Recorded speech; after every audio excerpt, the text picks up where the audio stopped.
భీష్ముల వారు ధర్మరాజు వారితో శ్రీ విష్ణుదేవుని యొక్క 1000 నామాలు ఎంత గొప్పవో చెప్పిన తర్వాత తదుపరి సంకల్పము ధ్యానంతో విష్ణు సహస్రనామం ప్రారంభమవుతుంది. అసలు సంకల్పం ఏముంది, సంకల్పంలో ఏముందో ఒకసారి చూద్దాం. అస్య శ్రీ విష్ణో దివ్య సహస్రనామ స్తోత్ర మహామంత్రస్య శ్రీ వేదవ్యాసో భగవాన్ ఋషి అనుష్టుప్ ఛంద శ్రీ మహావిష్ణు పరమాత్మ శ్రీమన్నారాయణో దేవత అమృతాంశోద్భవ భానురీతి బీజం అంటూ ఈ రకంగా సంకల్పం ఉంటుంది. ఇక్కడ సంకల్పం అనేది దేనికి ఇస్తారు? యాక్చువల్గాను ఒక స్తోత్రానికి సంకల్పం ఉండదు. కానీ ఇక్కడ మనం ఈ విష్ణు సహస్రనామంలో ఇచ్చినటువంటి సంకల్పాన్ని కనుక మనం ఒకసారి పరిశీలిస్తే మహామంత్రం అంటే విష్ణు సహస్రనామం అనేది ఒక మహామంత్రం. విష్ణు సహస్రనామం అంతా కలిపి ఒక మహామంత్రం, అంటే మంత్రాలతో కూడినటువంటి ఒక గొప్పదైనటువంటి మహామంత్రం. రెండు, ఈ విష్ణు సహస్రనామానికి ఋషి ఎవరంటే వేదవ్యాస మహర్షి వారు. మరి మనకి వేదవ్యాస మహర్షి వారు ఎవరు? వ్యాసాయ విష్ణురూపాయ వ్యాసరూపాయ విష్ణవే అంటారు. అంటే వ్యాసుడు స్వయంగా విష్ణువు యొక్క అవతారమైన అంశ ఆయన. అలాగే ఛందస్సు చూస్తే అనుష్టుప్ ఛందస్సులో ఉంది. మరి దేవత ఎవరు? ప్రతి స్తోత్రానికి ఒక దేవత ఉంటుంది. ఈ ఈ విష్ణు సహస్రనామ స్తోత్రానికి దేవత ఎవరంటే ఇక్కడ చక్కగా వివరించారు. శ్రీ మహావిష్ణు, అక్కడితో ఆగలేదు. మహావిష్ణు, శ్రీ మహావిష్ణు పరమాత్మ శ్రీమన్నారాయణో దేవత అన్నారు. అంటే ఎవరైనా పరమాత్మ అని ఇచ్చారు ఇక్కడ. శ్రీ మహావిష్ణువు పరమాత్మ శ్రీమన్నారాయణుడు, ఎవరైతే పరమాత్మగా ఉన్నటువంటి నారాయణమూర్తి ఉన్నాడో ఆయనే ఈ యొక్క విష్ణు సహస్రనామానికి అధిదేవత అని దీని యొక్క అర్థం. ఇంకా ధ్యానం చూడండి. మనం మామూలుగా విష్ణు సహస్రనామంలో ధ్యానం చతుర్భుజుడైనటువంటి శ్రీ మహావిష్ణు ధ్యానం అనుకుంటాం, కానీ ఇక్కడ అది కాదు. ఇక్కడ ధ్యానము విశ్వరూప ఇది ధ్యానం అన్నారు.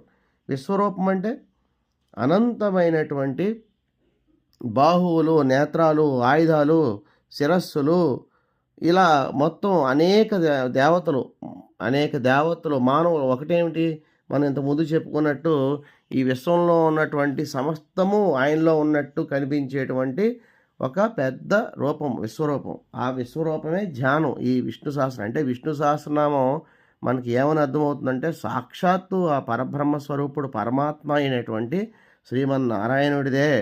ఇది ఒక మహామంత్రము. దీనికి ఒక ఋషి ఉన్నారు, ఆయన కూడా విష్ణు స్వరూపుడైనటువంటి వేదవ్యాస మహర్షి వారే అని చెప్పేసి మనకు చక్కగా అవగతం అవుతుంది. అలాగే ఇక్కడ దీన్ని అప్లికేషన్ ఏంటి, మనం ఏదైనా ఒక స్తోత్రాన్ని కానీ దేనైనా ఇచ్చినప్పుడు దానికి అప్లికేషన్ ఇస్తారు. దీన్ని ఏ రకంగా ఉపయోగించుకోవచ్చు మనం అని. దీని అప్లికేషన్లో సంకల్పంలోనే ఒక చిన్న అప్లికేషన్ ఉంది మనకి. దీన్ని స్తోత్ర రూపంలో లేదా పారాయణ రూపంలో, జపం రూపంలో, హోమాది కార్యక్రమాలు కూడా దీన్ని ఉపయోగించవచ్చు. అంత గొప్పదైనటువంటి మహామంత్రము ఈ విష్ణు సహస్రనామము. ఇప్పుడు సంకల్పం అయిన తర్వాత ధ్యానంలోకి వెళ్తాం మనం. ఈ ధ్యానంలో మనం క్షీరోదన్వత్ ప్రదేశ శుచిమని విలస సైకతై మౌక్తికానాం మాలాక్లుప్తాసనస్థ స్ఫటికమణిపై మౌక్తికై మండితాంగ అంటూ మనకి ఈ ధ్యాన శ్లోకము ప్రారంభమవుతుంది. ఈ ధ్యాన శ్లోకంలో మొదటి ధ్యాన శ్లోకంలో మనకి ఏం తెలుస్తుందంటే పవిత్రమైన క్షీరసాగరం నందు వివిధ మణులు రత్నములు పదగబడిన దివ్య సింహాసనం నందు స్ఫటిక మణుల యొక్క దివ్య ప్రకాశంతో కూడిన హారాన్ని ధరించినటువంటి పరమాత్మ శంఖచక్ర గదా పద్మములు ధరించి ప్రకాశించున్నటువంటి ఆ పరమాత్మ అందరినీ పవిత్రీకరించను గాక అని అర్థం. అయితే మనం ఈ శ్లోకాన్ని పరిశీలించినట్టయితే ఈ శ్లోకంలో శ్రీమన్నారాయణుడు ఎక్కడున్నారు అనేటువంటి ఒక లొకేషన్ని తెలియజేస్తుంది. శ్రీమన్నారాయణుడు ఎక్కడున్నాడు అనేటువంటి లొకేషన్ మనకి ఈ శ్లోకం తెలియజేస్తుంది.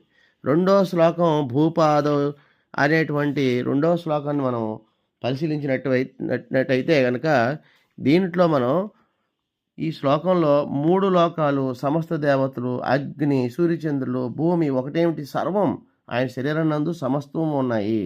అంటే ఈ రెండో శ్లోకంలో ధ్యాన శ్లోకంలో మనకి ఏం తెలియజేస్తుందంటే ఆయనలో ఏమున్నాయి అనేటువంటిది మనకి తెలుస్తుంది. ఇక మూడోది అతి ముఖ్యమైనది, అందరికీ రెగ్యులర్గా మనం పూజాది కార్యక్రమంలో రెగ్యులర్గా చేసేటువంటి పరమాత్మ ప్రార్థన శాంతాకారం భుజగశయనం పద్మనాభం సురేషం విశ్వాకారం గగన సదృశం మేఘవర్ణం శుభాంగం లక్ష్మీకాంతం కమలనయనం యోగి హృద్యానగమ్యం వందే విష్ణు భవభయహరం సర్వలోకైకనాథం.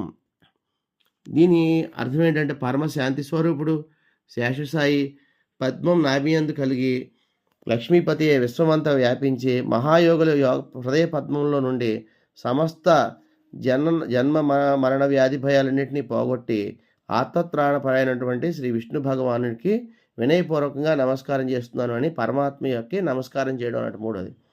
తర్వాత నాలుగోది మేఘశ్యామం పీత కౌశేయవాసం. ఈ శ్లోకంలో మనకి ఆయన ఏ ఏ దివ్య ఆభరణాలు ధరించి ఉన్నారు అనేటువంటి వర్ణన తెలియజేస్తుంది.